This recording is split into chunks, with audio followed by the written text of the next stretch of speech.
Hello friends, कैसे हैं आप सभी। स्वागत है आप सभी का अपने YouTube channel Gurukul the city of knowledge में। दोस्तों, आज के वीडियो में हम इंडियन पॉलिटी के अंतर्गत उसके सबसे महत्वपूर्ण टॉपिक मौलिक अधिकार को डिस्कस करेंगे।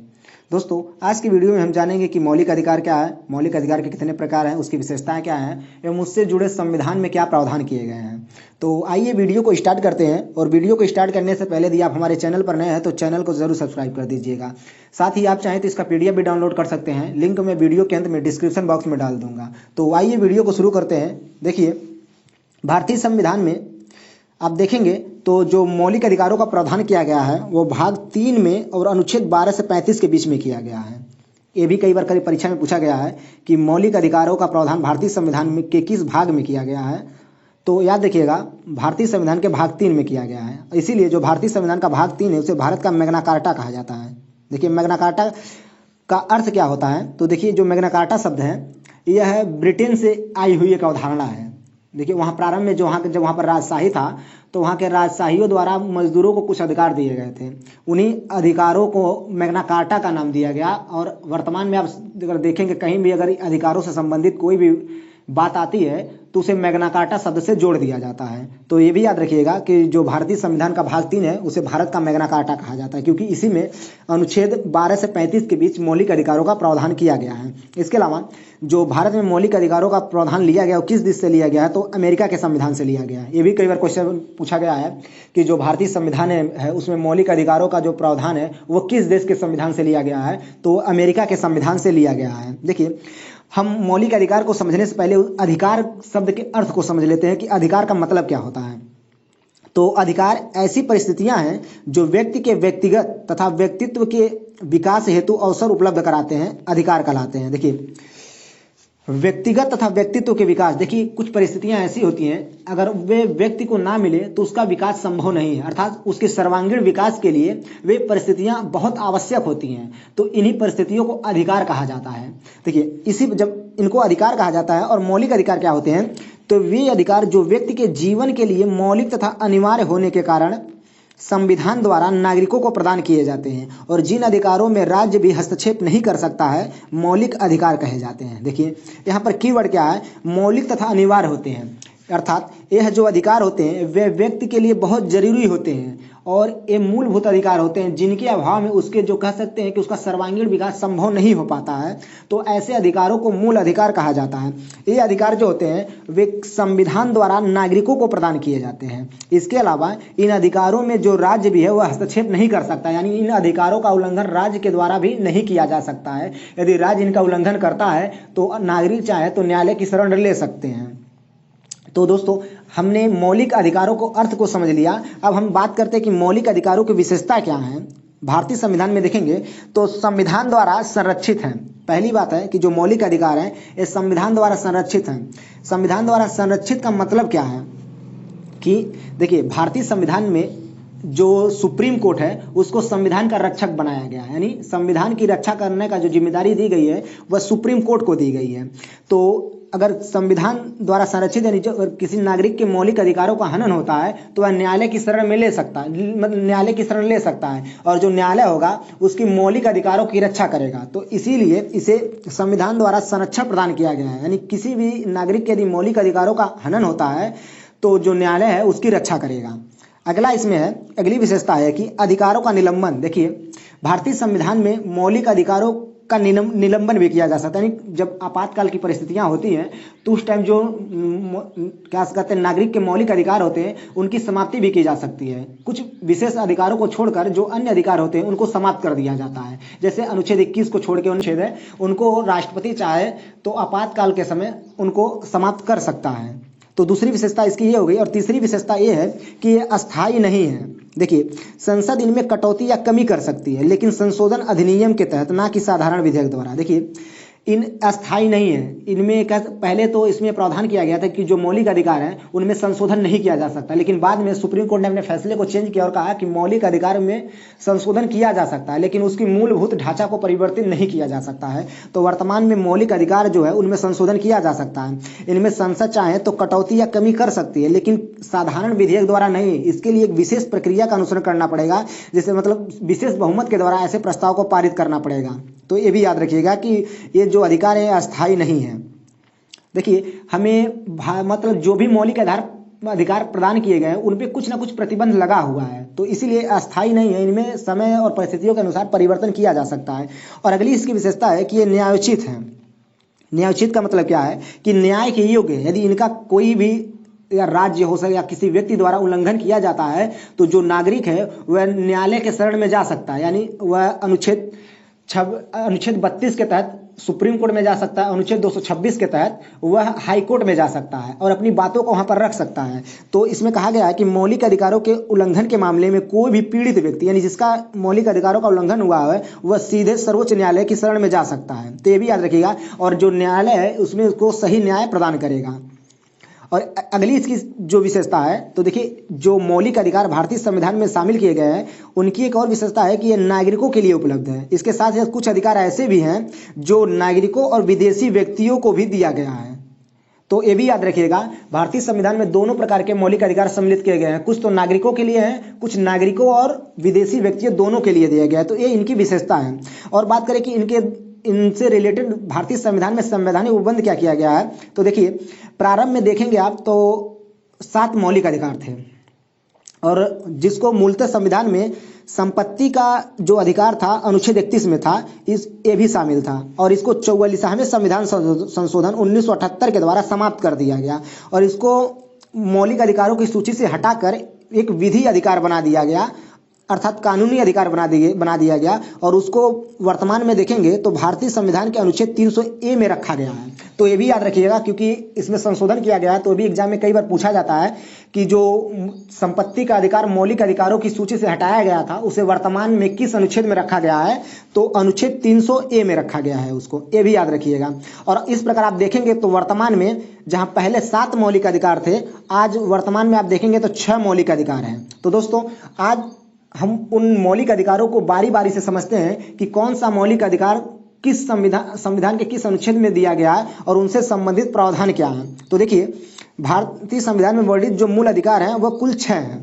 तो उनमें पहला जो अधिकार है समता का अधिकार। देखिए जो समता का अधिकार है वो भारतीय संविधान के अनुच्छेद 14 से 18 में दिया गया है।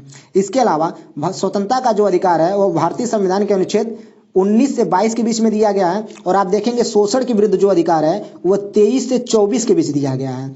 धर्म की स्वतंत्रता का अधिकार जो है वह अनुच्छेद 25 से 28 के बीच दिया गया है। एवं संस्कृति एवं शिक्षा संबंधी जो अधिकार दिए गए हैं ये बेसिकली अल्पसंख्यकों को दिए गए हैं। इनका जो वर्ण किया गया है वह भारतीय संविधान के अनुच्छेद 29 और 30 में किया गया है।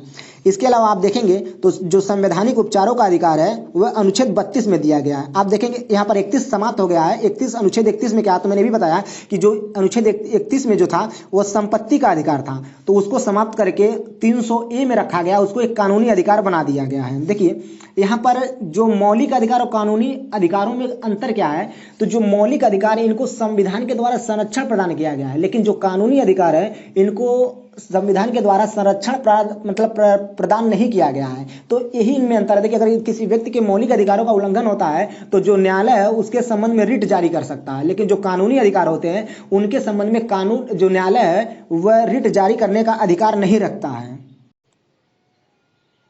और जो भारतीय संविधान का अनुच्छेद जो 32 है इसके द्वारा यह प्रावधान किया है, यदि हमारे मूल अधिकारों का उल्लंघन होता है यानी किसी व्यक्ति या राज्य के द्वारा इसका अतिक्रमण किया जाता है तो हम डायरेक्ट सुप्रीम कोर्ट में जा सकते हैं। तो ये भी याद रखिएगा।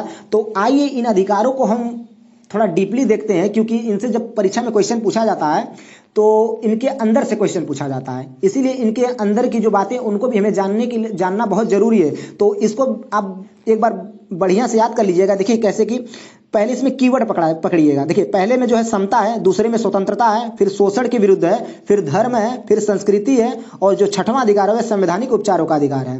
तो इसको ऐसे याद कीजिएगा। और यहाँ पर यह भी याद रखिएगा कि कौन सा अधिकार किस अनुच्छेद में दिया गया, क्योंकि जो भारत अगर बात करेंगे तो जो संविधान में 1 से लगभग मौलिक अधिकारों तक यानी 1 से अनुच्छेद कह सकते हैं 50 से 51 तक अनुच्छेद से बहुत ज्यादा क्वेश्चन पूछा जाता है। तो इसीलिए इनके अनुच्छेद को भी याद रखिएगा कि कौन सा प्रावधान किस अनुच्छेद में दिया गया है।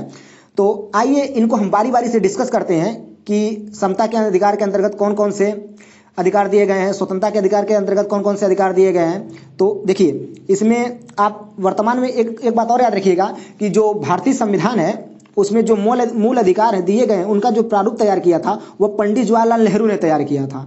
एक कभी क्वेश्चन पूछा नहीं गया, लेकिन मैं आप सभी को बता देता हूं कि जो भारतीय संविधान के जो मौलिक अधिकारों को समाहित किया गया है भारतीय संविधान में, उनका जो प्रारूप तैयार किया था वो पंडित जवाहरलाल नेहरू ने तैयार किया था। देखिए अब बात करते हैं जो पहला अधिकार है समता या समानता का अधिकार। देखिए इसका मैंने बताया कि वर्णन कहाँ किया गया है, तो अनुच्छेद 14 से 18 के बीच में आप देखेंगे तो समता या समानता के अधिकार का वर्णन किया गया। पहले समता और समानता का मतलब समझ लेते हैं। देखिए जनता को सभी इन अधिकारों के माध्यम से जनता को सभी क्षेत्रों में समान बनाने का प्रयास किया गया, यानी सभी लोग बराबर हैं, किसी के साथ कोई भेद, कोई या छोटा या बड़ा नहीं है।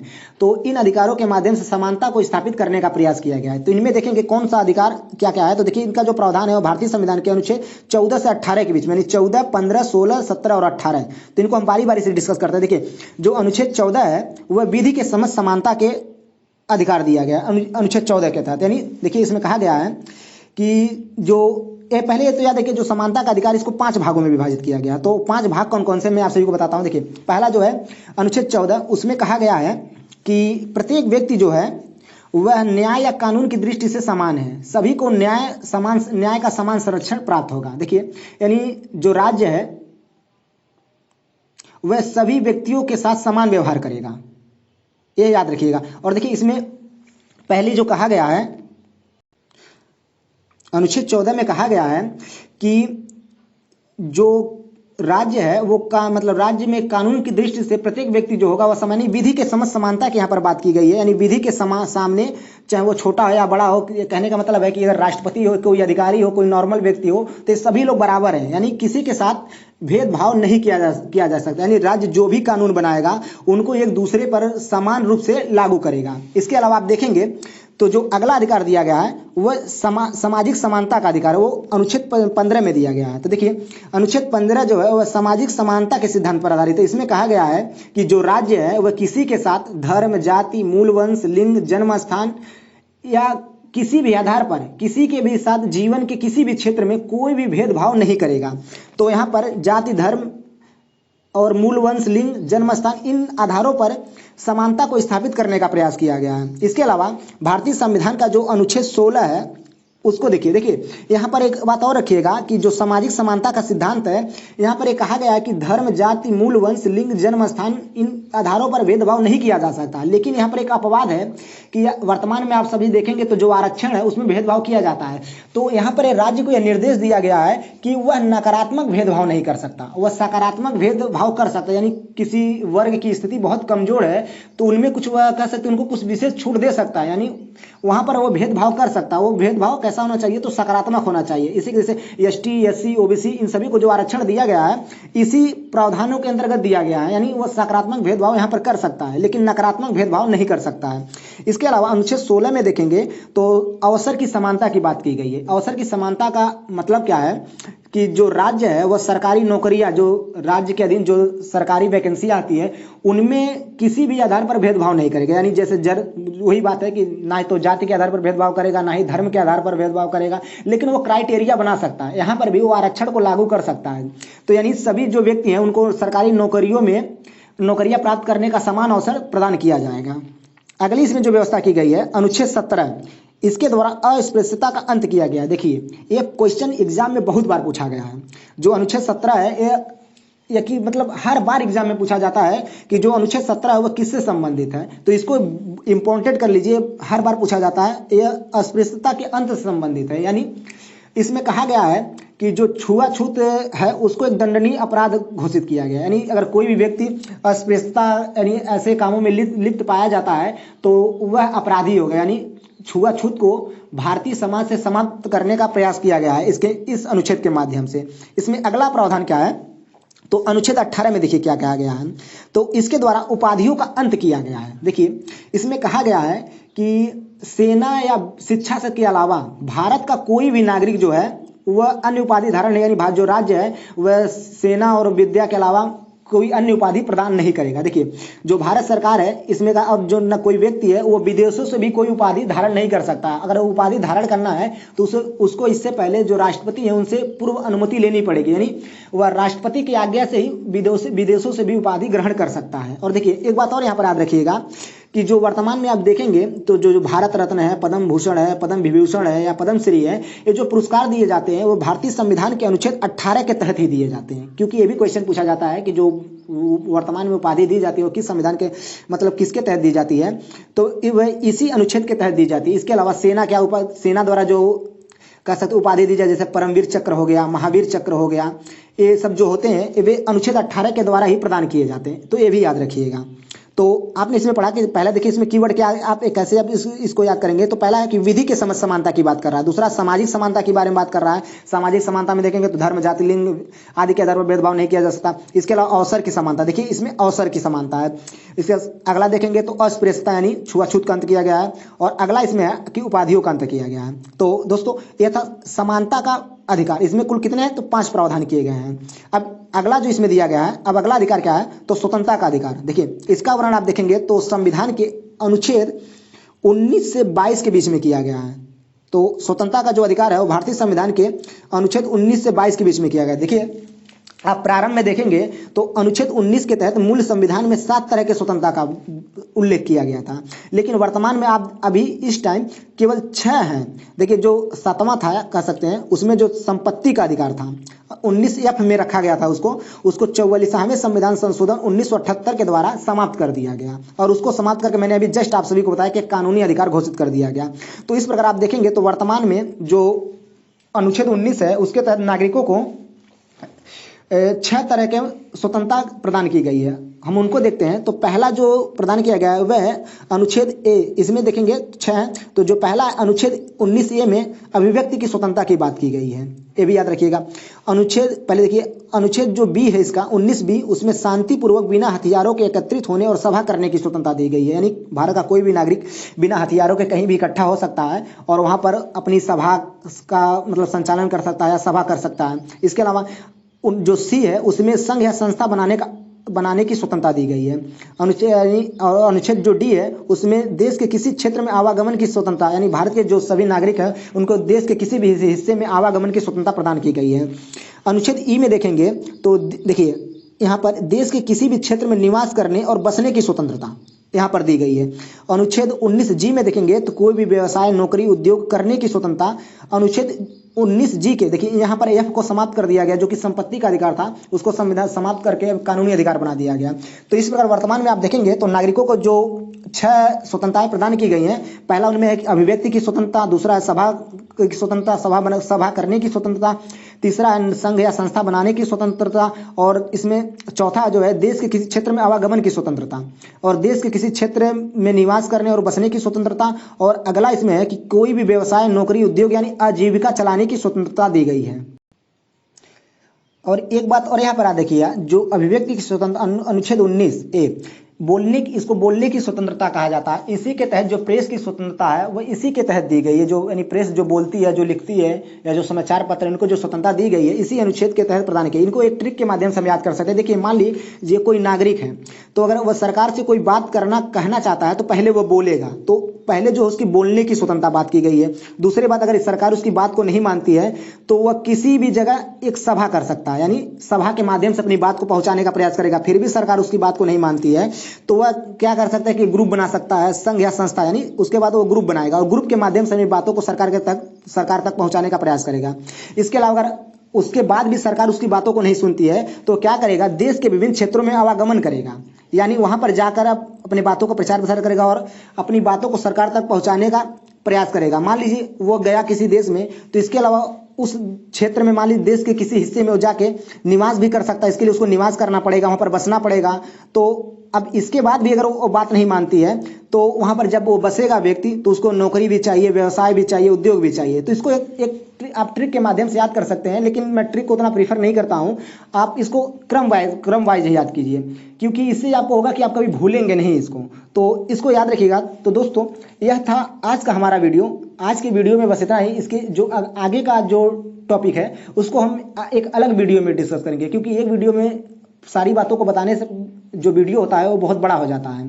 तो वीडियो देखने में भी बोरिंग लगता है, इसीलिए जो इसके जो आगे का टॉपिक होगा मैं उसको सेकंड पार्ट में बनाऊंगा। तो दोस्तों आज की वीडियो में बस इतना ही। यदि वीडियो आप सभी को पसंद आता है तो वीडियो को लाइक कीजिएगा और अपने दोस्तों के साथ शेयर कीजिएगा, साथ ही साथ चैनल को सब्सक्राइब करना ना भूलिएगा।